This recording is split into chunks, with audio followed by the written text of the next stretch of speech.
Bonsoir, Namaskar.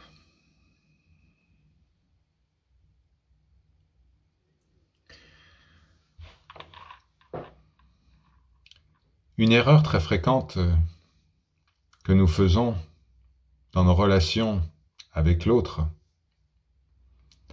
c'est de prendre cet autre pour une personne. Une personne séparée du tout. Par exemple, si nous avons un gourou et que nous le considérons comme une personne, nous allons l'aimer comme une personne. Cela veut dire que nous allons avoir des attentes par rapport à cette personne. Dès que ces attentes seront déçues, eh bien, nous détesterons le gourou. Puisque le gourou, qui devait correspondre à une certaine image, être seul, vivre dans une cave, être célibataire, ce gourou apparaît comme ayant une vie de famille, habitant dans une maison plutôt confortable. C'est pareil dans nos relations sentimentales. Nous commençons une relation, notre mental est captivé par ce nouvel objet qui apparaît dans notre champ de conscience, nouvel objet appelé l'amour pour un tel ou une telle. Le mental étant pour un moment canalisé, le soi surgit, le soi qui est tout amour, et cet amour alimente l'amour que nous avons pour l'autre personne. Et puis, la personne fait une erreur, la personne ne remplit pas le cahier des charges que nous avions défini pour elle. Alors, nous commençons à demander des comptes, nous commençons à juger, nous commençons à nous opposer.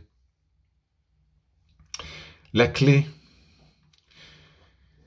c'est de bien comprendre, réaliser que les autres ne sont pas des personnes.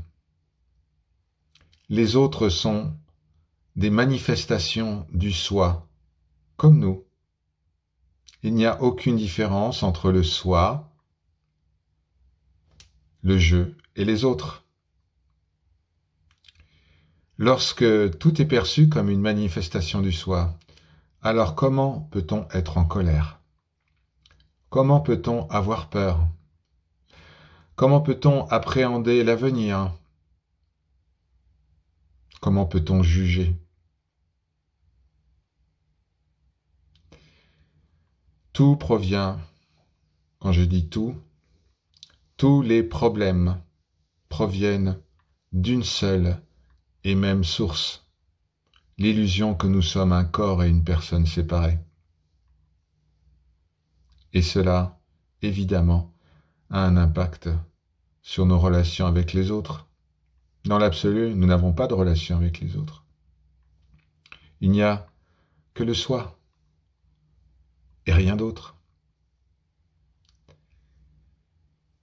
La prochaine fois que vous vous mettrez en colère contre quelqu'un, la prochaine fois que vous aurez peur de quelqu'un, la prochaine fois que vous aurez un ressentiment pour quelqu'un, la prochaine fois que vous jugerez quelqu'un comme n'étant pas une bonne personne, eh bien pensez à cela.